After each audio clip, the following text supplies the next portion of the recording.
Question number हमारा question number 2। Question number 2 क्या है? AD एक एल्टीट्यूड है of an isosceles triangle. Question number 2 क्या है? एक आइसोसेलेस ट्रायंगल है। We have got one isosceles triangle. Let us make the diagram ABCD। ABC हमने डायग्राम बनाया है in which AD is what? AD is altitude. AD क्या है? Altitude है। AD is altitude. AD is altitude. तो हमको prove करना है so that AD bisect BC। हमको प्रूव करना है AD bisect BC। AD bisect BC। पहला क्या प्रूव करना है? AD बाइसेक्ट्स BC, एक ये प्रूव करना है। और दूसरा क्या प्रूव करना है हमको? AD bisect angle A। AD bisect angle A। ये दो प्रूव है हमको एंगल A, ये हमको प्रूव करना है। ठीक है, तो बिकॉज क्या गिवन है? गिवन है हमारे पास ABC एक आइसोसेलेस ट्रायंगल है। ABC है वो आइसोसेलेस ट्रायंगल है। तो प्रूफ देखते हैं इसका हम लोग। प्रूफ में क्या है? जो AB है हमारे पास वो AC के बराबर है और एंगल B है वो एंगल C के बराबर है। और क्योंकि ये एल्टीट्यूड है, अभी देखना, तो एंगल ADC के बराबर है। अब मैं रीजनिंग लिखूंगा। ये मैं कहाँ की बात कर रहा हूँ? मुझे प्रूव करना है AD bisect BC। AD bisect BC prove करने के लिए मेरे दिमाग में ये आता है कि मैं प्रूव कर दूं कि जो BD है वो CD के बराबर है। तो BD है वो CD के बराबर है। रीजनिंग, BD है वो CD के बराबर है। तो मैं ये क्या लिख रहा हूँ? मैं ये लिख रहा हूँ कि मैं अगर ये वाला ट्रायंगल और ये वाला ट्रायंगल आपस में कॉन्ग्रुएंट प्रूफ कर दूं, कौन सा? BC, इन दोनों को अगर मैं कॉन्ग्रुएंट प्रूफ कर देता हूं, तो क्या होगा? अगर मैं दोनों ट्रायंगल को कॉन्ग्रुएंट प्रूफ कर देता हूं तो ये साइड के बराबर हो जाएगी। तो वही तो मैंने किया है। तो ये कहां पे लिया मैंने लिया है इन ट्रायंगल ADB। और देखो रीजनिंग, बात वो नहीं है कि मैं पहले कंसिडर करूं। मैं पहले आपको स्कोर दिखाता हूं, उसके बाद उसको कैसे हासिल करना है। ठीक है, तो अगर मैं AD बाइसेक्ट BC प्रूव करूंगा तो इसका मतलब है BD और CD। इसका मतलब ये दोनों ट्रायंगल कॉन्ग्रुएंट प्रूव करने हैं। तो जो मुझे पता था मैंने लिख लिया। क्या मतलब? ये मेरे पास गिवन था, ये भी मेरे पास गिवन है। क्यों? क्योंकि ABC ट्रायंगल क्या है हमारा? आइसोसेलेस ट्रायंगल है। तो देखो, इन ट्रायंगल ABD और ADC ये तीन चीजें हमारे पास मिल गई हैं। तो बाई AAS, A या बाई RHS कुछ भी लगा सकते हैं। तो क्योंकि राइट एंगल हमने पढ़ लिया है, तो हम लिखेंगे बाई RHS कॉन्ग्रुएंसी कंडीशन। जो ट्रायंगल है हमारा कौन सा? ADB, वो कॉन्ग्रुएंट हो गया किस ट्रायंगल के? ADC के। देयरफॉर बाई CPCT क्या? BD equal to CD। और एंगल कौन सा angle? BAD equal to angle CAD। अच्छा, CAD। अब CPCT से, जब CPCT से BD और CD बराबर हो गए हैं, तो दिस इंप्लाइज दैट इस पॉइंट के हिसाब से देयरफॉर AD बाइसेक्ट्स BC। भाई जब BD और CD बराबर हैं, इसका मतलब क्या हुआ? AD bisect BC। दूसरा, जो एंगल ये वाले एंगल CPCT से बराबर हुए हैं, इसका मतलब क्या हुआ? इसका मतलब हुआ AD bisects angle A। Hence proved. देखो, इसको आप अलग अलग भी लिख सकते हो, बाद में भी लिख सकते हो। अलग अलग लिखने का क्या मतलब है? अलग अलग लिखने का मतलब ये है कि जब आपने CPCT से फिर प्रूव कर लिया, तब आप लिख सकते हो, क्या लिख सकते हो? इसको नाम दे दिया 1 या यहीं पे लिख दिया as BD equal to CD, this implies that. ये इसके बाद जब आपने सिंप्लिसिटी से प्रूव कर लिया तब एज ये है, इसका मतलब क्या हो गया AD, या बाद में भी लिख सकते हो और वहां पे भी लिख सकते हो बाइसेक्ट BC। ऑल्सो जो एंगल मेरा BAD है वो एंगल CAD के बराबर है, देयरफॉर क्या जो AD है वो बाइसेक्ट कर रही है किसको, एंगल A को। ये मैंने प्रूफ कर दिया। आप कैसे भी लिख सकते हो, you can write any how. ठीक है, अब बढ़ते हैं हम लोग क्वेश्चन नंबर 3 की तरफ। आई होप आपने क्वेश्चन पढ़ लिया होगा।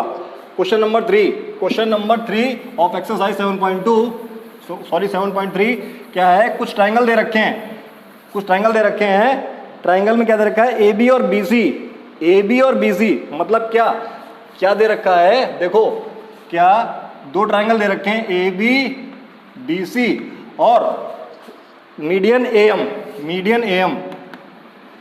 AB जो साइड है, AB साइड है वो किसके बराबर है, PQ के, और ये साइड बराबर है QR के, और मीडियन किसके बराबर है, AM मीडियन किसके बराबर है, PN के। किसमें,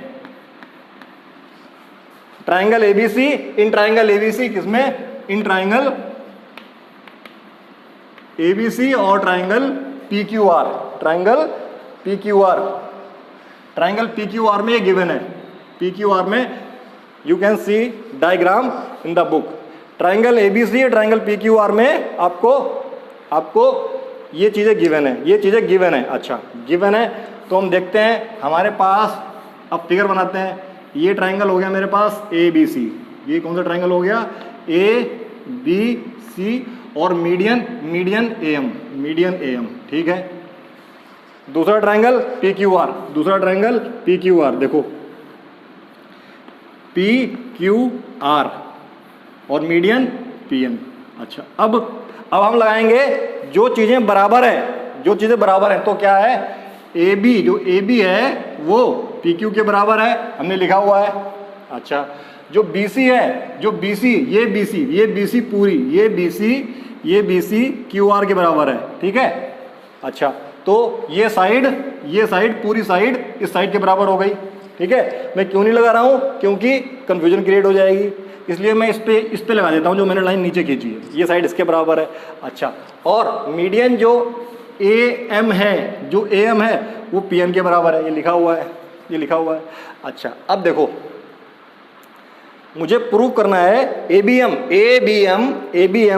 मुझे क्या प्रूव करना है, ABM मुझे प्रूव करना है, ABM और ये कॉन्ग्रुएंट प्रूव करना है, ये दोनों ट्राइंगल कॉन्ग्रुएंट प्रूव करने हैं। तो कैसे प्रूव कर सकते हैं, मुझे पता है क्या, AM इज अ मीडियन, मुझे क्या पता है, since AM is a median in triangle, मुझे पता है इन ट्राइंगल ABC क्या है, AM इज मीडियन, AM क्या है, मीडियन है, और मीडियन है, देयरफॉर क्या है, BM इक्वल टू CM, क्योंकि मीडियन क्या होता है, M is mid point of BC। Median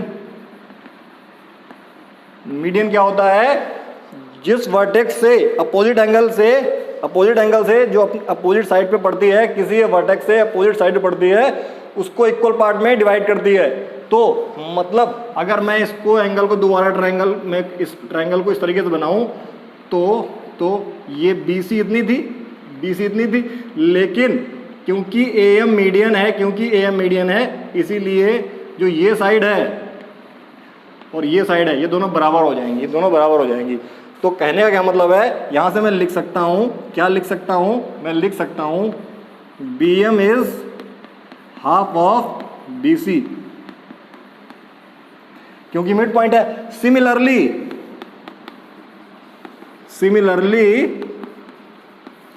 जो इन ट्राइंगल PQR है, इन ट्राइंगल PQR जो Q1 है वो आर कहीं यहाँ पे पड़ रहा है, आर कहीं यहाँ पे पड़ रहा है, आर कहीं यहाँ पे पड़ रहा है, तो क्यू आर के बराबर होगी, हाफ ऑफ क्यू आर के बराबर। और क्योंकि median, because median divides side into equal part. Median की डेफिनेशन पता होनी चाहिए। Median divides opposite side into equal parts, तो इक्वल पार्ट्स में डिवाइड किया। अब देखो हमको क्या दे रखा है, इन ट्राइंगल एबीसी और पी क्यू आर में ये दे रखा है, हमने ये कर लिया।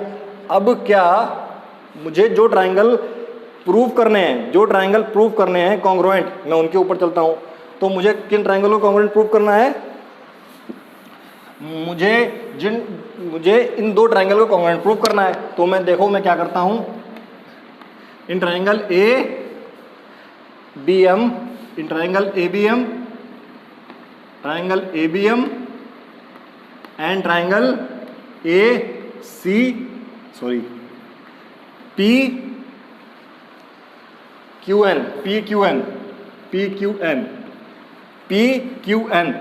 ए बी जो है वो पी क्यू के बराबर है, ये गिवन है, ये हमारे पास गिवन है, अच्छा ये गिवन है। दूसरा, जब बी सी और क्यू आर बराबर है, ठीक है, तो हम लिख सकते हैं क्या, जो बी एम है वो क्यू एन के बराबर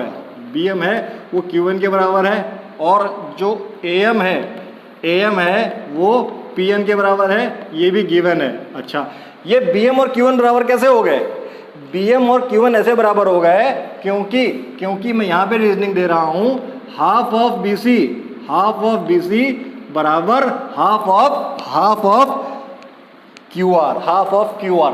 इसका क्या मतलब हुआ, half of B C equal to half of Q R. इसका क्या मतलब हुआ, देखो बी सी और क्यू आर बराबर है, ठीक है। अच्छा, अगर मैं इन दोनों, इस इक्वेशन में दोनों तरफ हाफ की सप्लाई कर दूं, मतलब मैं यहाँ पे क्या लिख दूं, हाफ बी सी और half Q R.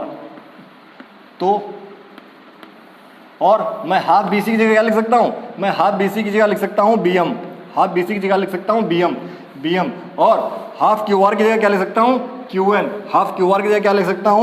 Q N, ठीक है।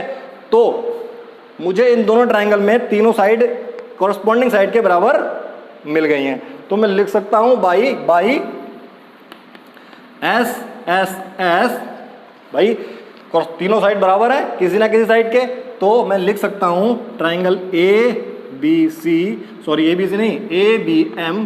बी एम ये कॉन्ग्रुएंट हो रहा है किसके, ट्राइंगल पी क्यू एन के,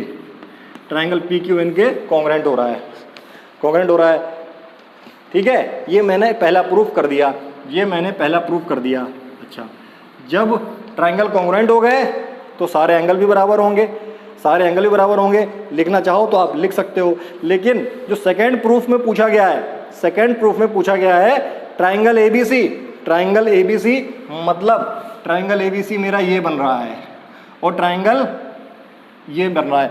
इन दोनों को कॉन्ग्रुएंट करने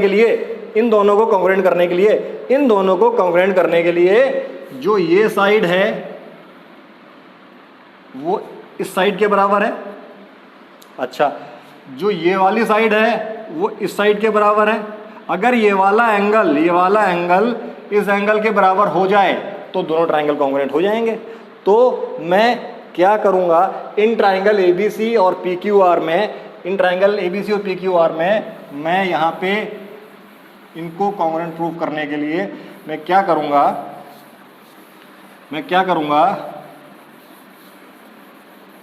एम और पीएम तो बराबर है, गिवन है, ये बराबर गिवन है। मैं क्या करूँगा, मैं लिखूँगा एंगल ए, या बीच में लिखता हूँ यहाँ पे, angle A B C is equal to angle P Q R. क्यों, मैं लिख दूंगा यहाँ पे by C P C T of proof 1, by C P C T of proof 1, by CPCT of proof 1, और मैं यहाँ डाल दूंगा बाई CPCT, क्योंकि यहाँ मैंने ये चीज़ दिखा दी है। क्या दिखा दी है? क्या दिखा दी है? जो एंगल ABC है वो एंगल, या मैं ABM लिख सकता हूँ, ABM equal to triangle what? Triangle ABM equal to triangle PQN, triangle PQN। अच्छा, अब बात ये है अगर ABM है तो ABM को मैं क्या लिख सकता हूँ? ABC लिख सकता हूँ। ठीक है, तो आप इसकी जगह ये ना लिखना चाहें तो आप ये भी लिख सकते हैं। क्या लिख सकते हैं? Direct triangle ABM equals to triangle PQN, triangle PQN। ठीक है, तो again by SAS triangle what? Triangle ABC is congruent to triangle PQR। दोनों प्रूफ हमारे हो गए। हाँ, किसी को कोई डाउट?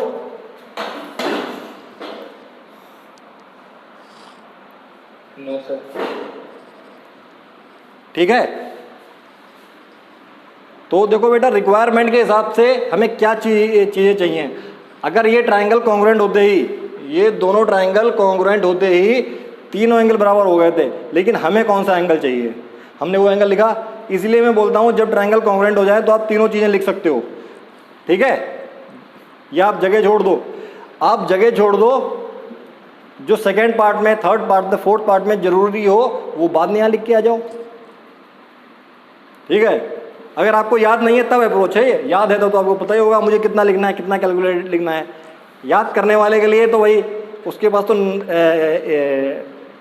90 तुले स्टेप्स होते हैं, 90 तुले स्टेप्स। तो लॉजिकली कैसे सॉल्व करना है, क्या सोचना है, कैसे सोचते हुए आगे बढ़ना है, इस तरीके से प्रूव हो सकता है। तो इस क्वेश्चन में देखो हमने मीडियन का डायरेक्ट यूज सीखा है, direct use. Can anyone tell me, उसमें लिखना कमेंट में कि इंटरसेक्शन ऑफ मीडियन क्या बोला जाता है।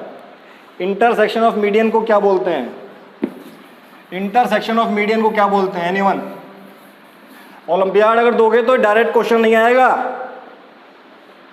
अगर ओलंपियाड दोगे तो हाँ, अगर आपको एनसीईआरटी में ही गोते लगाना है that is different case.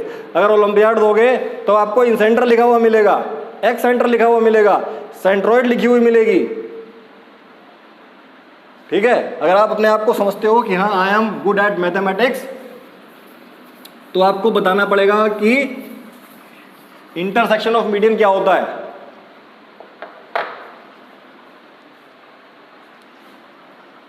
Yes Sunit, ये क्या नाम, सुनित तो वहां पहुंच गया फिजिक्स में। Intersection of median is called centroid. ठीक है, इंटरसेक्शन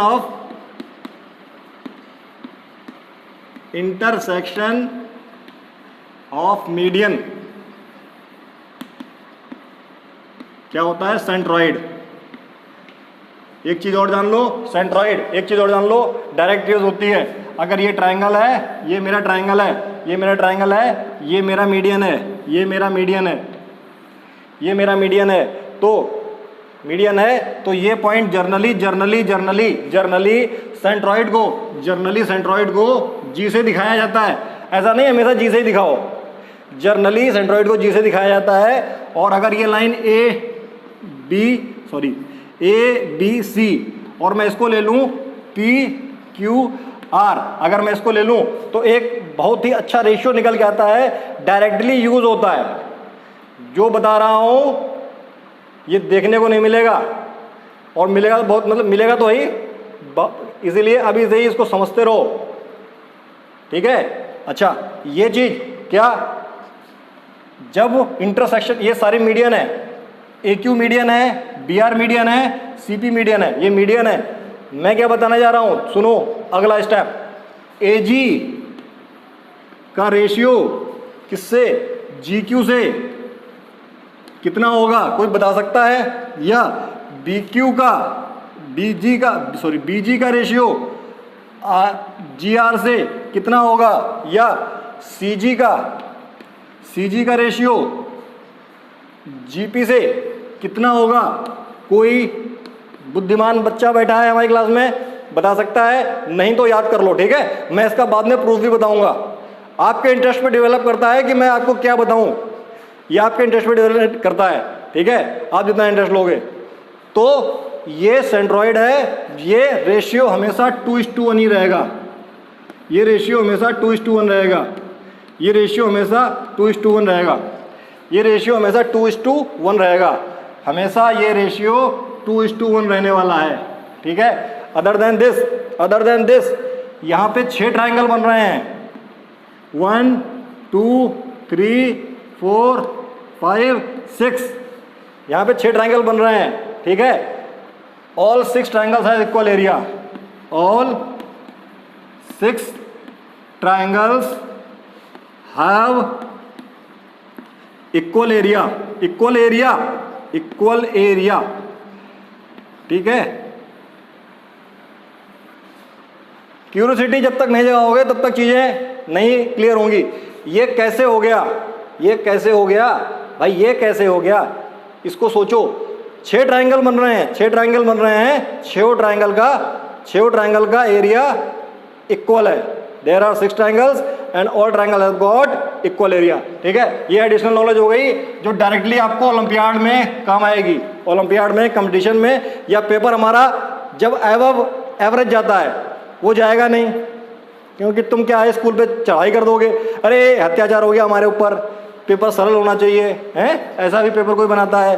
तो डायरेक्टली रिलेटेड टू ओलंपियाड, और एक होता है NTSC एग्जाम, उससे रिलेटेड, या फिर और आप NDA या और कोई एग्जाम दोगे, उसमें भी चांसेस हैं कि आपको डायरेक्ट क्वेश्चन आ जाए, ठीक है।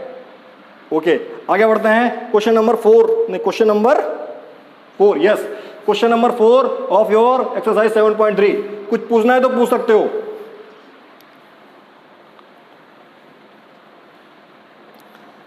हाँ, एनीवन? ओके, क्वेश्चन नंबर 4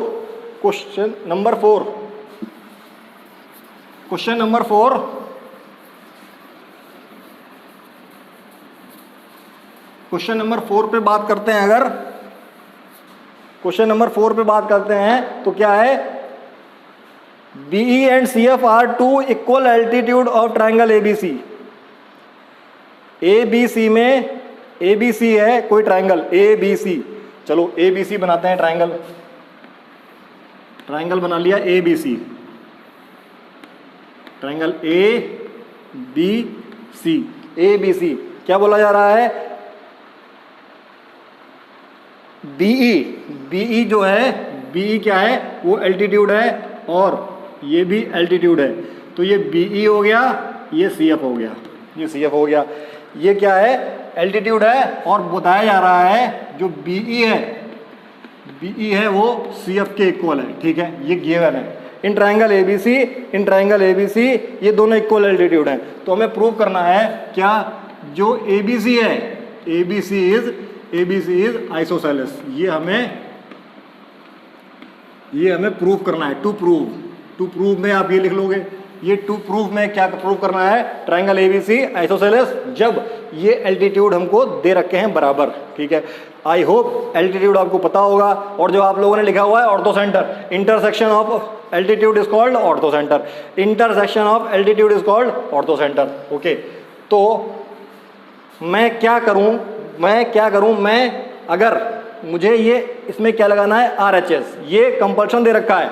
आप ऐसे प्रूव कर देंगे, अच्छी बात है, आप ऐसे प्रूव कर सकते हैं, ठीक है, ऐसे प्रूव कर सकते हैं, हो सकता है AS से प्रूव कर दें, लेकिन ये प्रूफ नहीं करना है हमको, ये RHS से ही प्रूव करना है, क्योंकि दिया गया है, ठीक है, हमको ये दिया गया है। तो मैं कौन सी इसमें अब प्रॉपर्टी लगाऊं या कुछ सोचूं। तो अगर मैं आइसोसेलेस प्रूव करना चाहता हूं तो या तो मैं AB को BC के बराबर प्रूव कर दूं, AB को AC के बराबर प्रूव कर दूं, ए बी को ए सी के बराबर प्रूफ कर दूं। अदरवाइज एंगल जो ए बी सी है, जो एंगल ए बी सी है उसको ए सी बी के बराबर प्रूफ कर दूं। ये दो चीज़ें मुझे प्रूफ कर, दोनों में से अगर मैं कोई एक चीज़ प्रूफ कर पाता हूँ, दोनों में से कोई एक चीज़ प्रूफ कर पाता हूँ तो ऐसा काम हो जाएगा। अब क्योंकि मुझे RHS लगानी है, मुझे RHS लगानी है तो मुझे राइट एंगल ट्राइंगल भी कंसीडर करना पड़ेगा। ठीक है, राइट एंगल ट्राइंगल भी कंसीडर करना पड़ेगा। तो देखते हैं क्या करते हैं हम लोग। तो अगर मैं ये वाला ट्राइंगल लेता हूँ, यहाँ पे ये वाला ट्राइंगल लेता हूँ, ये ट्राइंगल, क्या इससे बात बन सकती है? क्या इससे बात बन सकती है? देखते हैं क्या इससे बात बन सकती है। ये हो गया हमारा 90 डिग्री, ये हो गया हमारा 90 डिग्री। क्या इससे बात बन सकती है?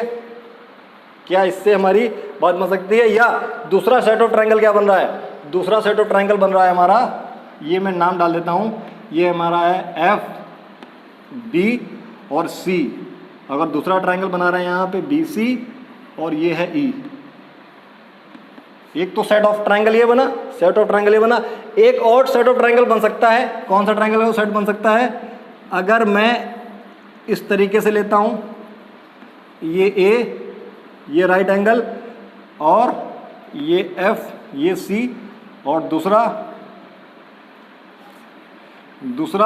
ये वाला फिगर, ये है मेरे पास बी, ये है ई और ये है ए। ये मेरे पास दो चॉइसेस हैं, मेरे पास दो चॉइसेस हैं, या तो मैं ऊपर वाली चॉइस लूँ या मैं नीचे वाली चॉइस लूँ। ठीक है, मुझे लगानी RHS ही हैं। आप कोई सी भी चॉइस ले सकते हैं, कोई सी भी चॉइस ले सकते हैं। अगर आप नीचे वाली चॉइस ले रहे हैं तो देखो एंगल, ये वाला एंगल इस एंगल के इक्वल है। ठीक है, ये साइड इस साइड के इक्वल है और ये साइड इस साइड के बराबर है।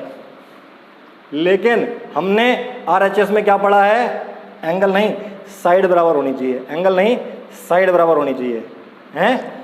एंगल नहीं साइड बराबर होनी चाहिए कि एंगल बराबर होना चाहिए। क्या पढ़ा है हम लोगों ने? कोई लिख के बताएगा? जो हमारी CBSE के हिसाब से क्या लिखा हुआ है?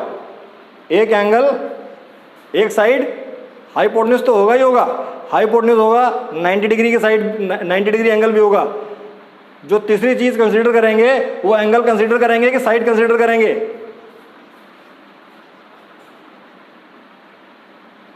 हाँ, साइड। ओके, तो साइड कंसीडर करेंगे। तो देखो इसमें, हाँ इसमें देखो, इसमें हाइपोटेन्यूज तो ये रहा हमारा, हाइपोटेन्यूज तो ये रहा। हाइपोटेन्यूज तो हमें इक्वल प्रूव ही करना है, तो RHS कैसे लगा सकते हैं भाई? हाइपोटेन्यूज तो इक्वल प्रूव ही करना है, हाइपोटेन्यूज तो इक्वल ही प्रूव करना है, हाइपोटेन्यूज इक्वल प्रूव करना है। तो क्योंकि भाई 90 डिग्री के सामने वाले साइड हाइपोटेन्यूज, 90 डिग्री के सामने वाली हाइपोटेन्यूज, ये ट्राइंगल RHS से प्रूव नहीं हो सकते, RHS से प्रूव नहीं हो सकते क्योंकि हाइपोटेन्यूज को तो प्रूव ही करना है। तो जब नहीं प्रूव हो सकते हैं तो इनको हम मिटाल देते हैं। बात समझ में आई क्या बोला मैंने? मैं बता रहा हूं RHS में मैंने ये दोनों ट्राइंगल कंसीडर क्यों किए? क्योंकि हाइपोटेन्यूज तो बराबर होना ही चाहिए और हमें ये क्वेश्चन RHS से प्रूव करना है, RHS से प्रूव करना है। RHS से प्रूव करने के लिए राइट एंगल ट्राइंगल होने चाहिए और राइट एंगल ट्राइंगल में भी हाइपोटेन्यूज बराबर होना चाहिए। तो अगर मैंने जो दो ट्राइंगल लिए थे, आप पॉज करके दोबारा देख लेना वीडियो, उसमें क्या देखना, हाइपोटेन्यूज ही तो बराबर प्रूव करना है। जबकि यहाँ पे BC हमारी कॉमन हो गई, BC हमारी क्या हो गई? कॉमन। हाइपोटेन्यूज इक्वल हो गए, हाइपोटेन्यूज इक्वल हो गए। अच्छा, अब ये 90 डिग्री हो गए। अब हम कैसे प्रूव कर सकते हैं? क्या तरीका हो सकता है?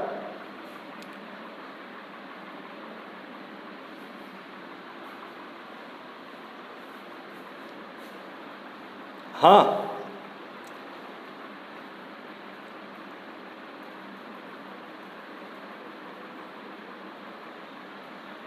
या इसको हम पहले किसी और से प्रूफ करेंगे, उसके बाद लेके आएंगे।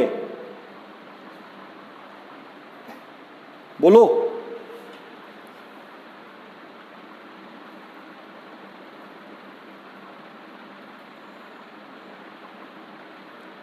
एंगल बी दे रखा है, हाइपोटेन्यूज बराबर हो गए, 90 डिग्री के हो गए। अब हम तीसरी साइड क्या लेंगे? तीसरी साइड क्या ले सकते हैं हम लोग? तीसरी साइड तीसरी साइड इक्वल कैसे ले सकते हैं?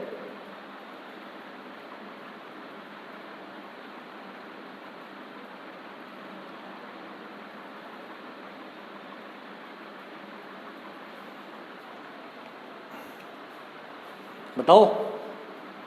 क्योंकि हमको आरएचएस से प्रूव करना है। अगर मुझे ऐसे ऐसे प्रूव करना होता तो ये प्रूव हो चुका होता। ट्राइंगल ए कॉमन था, ए कॉमन था, एक एंगल था और एक साइड कॉमन आ रही थी, एक साइड कॉमन आ रही थी। जब एक साइड कॉमन आ रही थी तो क्या भाई आप लोग क्या सोच नहीं रहे हो? ये क्या एल्टीट्यूड बराबर दे नहीं रखा है? इतना बिल्कुल मतलब क्या है, इन ट्राइंगल कौन सा पहले लिखें? कोई सा भी पहले लिख लेते हैं, कोई सा भी पहले लिख लेते हैं। क्या? Triangle B F C and triangle BEC।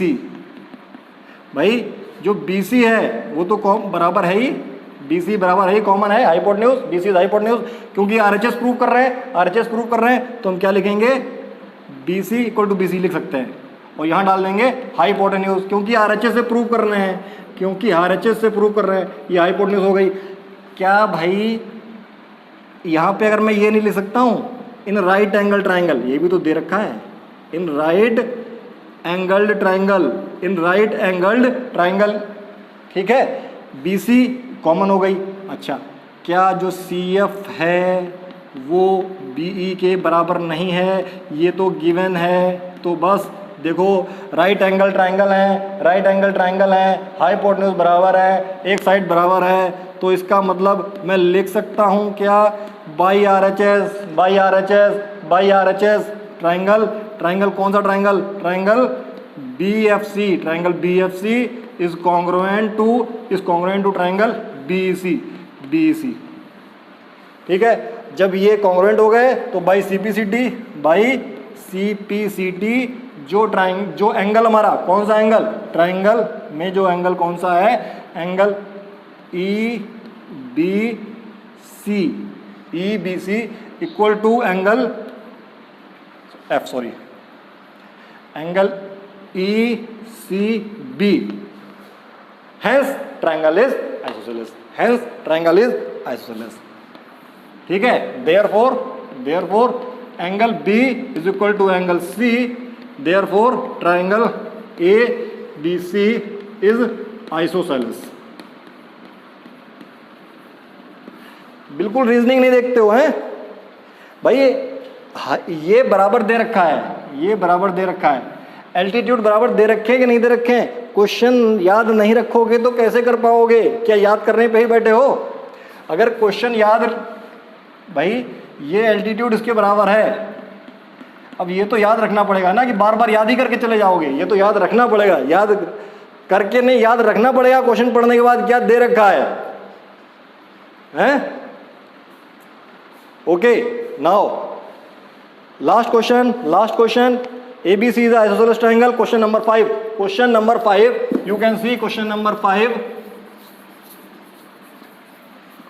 Question number 5 दे रखा है क्या? हमारे पास ABC एक आइसोसेलेस ट्राइंगल है जिसमें AB और AC बराबर हैं, बना लेते हैं, ठीक है। क्वेश्चन नंबर 5 ABC एक आइसोसेलेस ट्राइंगल है, ठीक है।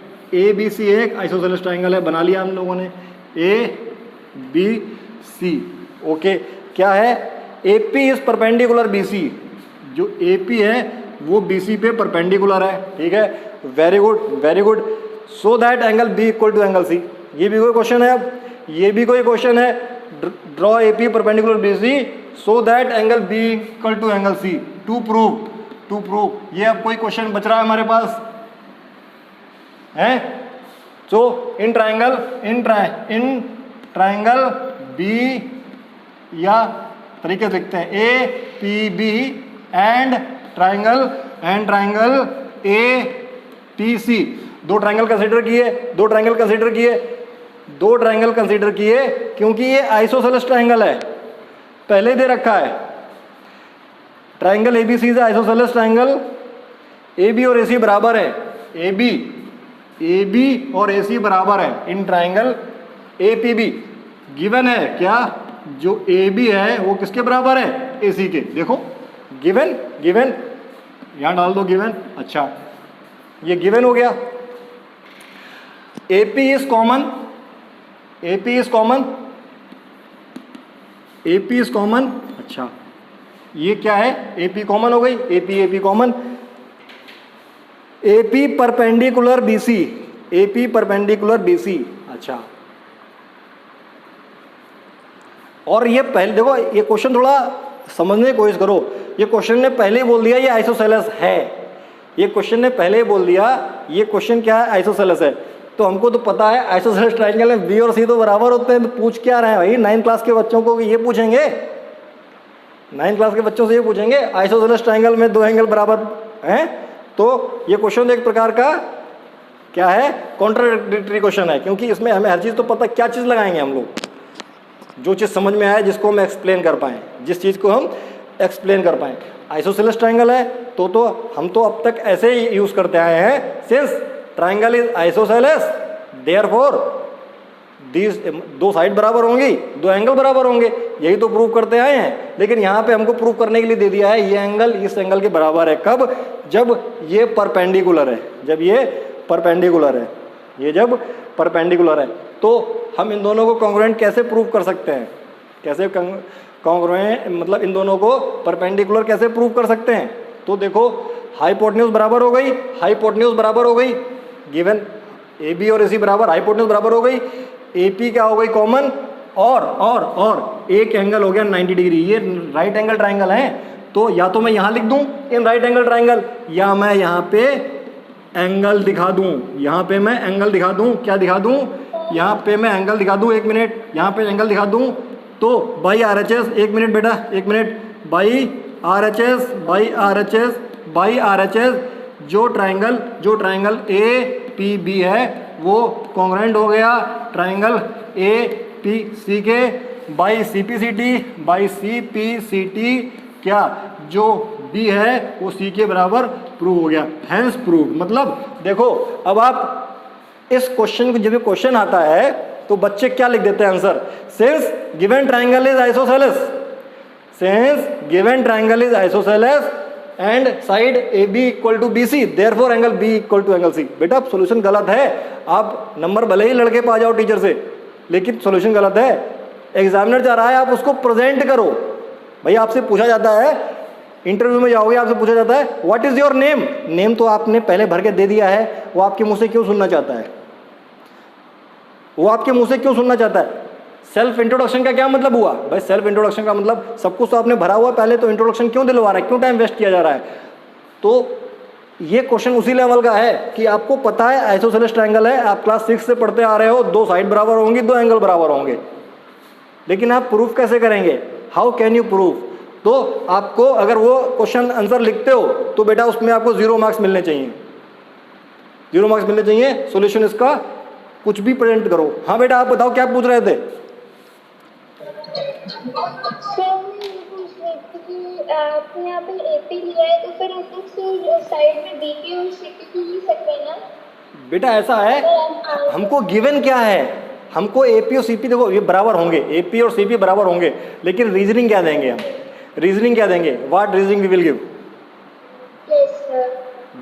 बस रीजनिंग का ही काम है। ये तो आइसोसेलेस, वो तो मैं पहले बता रहा हूँ, थोड़ा क्वेश्चन क्या हो गया कॉन्ट्राडिक्टरी, कि हमको सब कुछ पता है फिर भी हमको प्रूव करना है, we know each and everything है, ठीक है।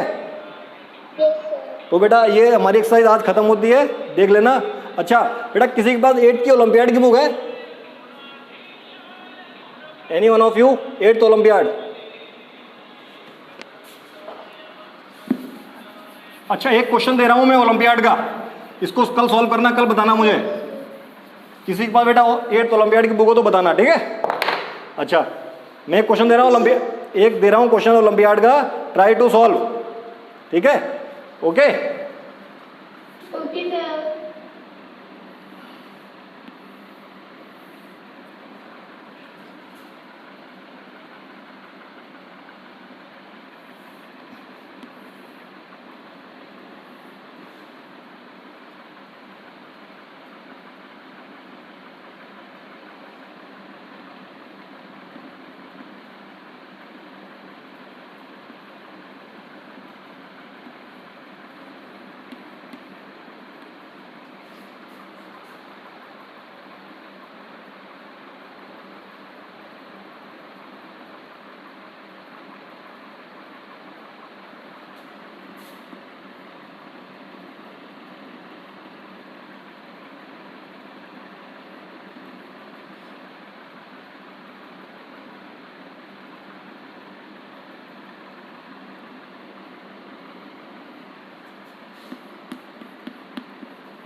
अब एग्जाम में अगर डायग्राम बेस पे क्वेश्चन आ गया, अगर एग्जाम में क्वेश्चन आ गया तो आप पूछ नहीं सकते क्या लिखा है इसमें, सब कुछ क्लियर है। एक 9th क्लास के बच्चे को पता होना चाहिए एक्स लिखा है, ये एक्स लिखा है, ये 3x लिखा है, ये इसका क्या मतलब है, इसका क्या मतलब है, ठीक है। डायरेक्टली ओलंपियाड को हिट कर रहा है ये question number 1।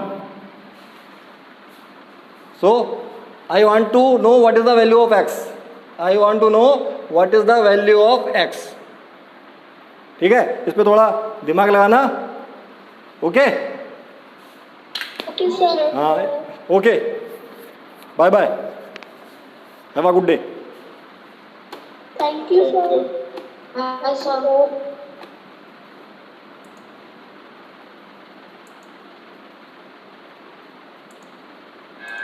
Bye sir. Bye bye bye bye. हाँ सर, कैसे हैं? अभी तो वो मीटिंग के लिए ऐड करवाना है मुझे अभी। कौन सा? अभी शाम की मीटिंग के लिए सीएम के पास जा रहा हूँ अभी तक, गोल मीटिंग। आप आज दे रहे हो क्या आप प्रेजेंटेशन? आप 3rd to 5th में करवाओगे आज आप? हाँ अभी पूछने जा रहा हूँ, अभी कोई मैसेज लिया ही नहीं। तो वो बता देंगे ना अपने आप। अरे सर मतलब वो नहीं, अभी क्या है ना, अभी छुट्टी हो जाएगी बाद में फिर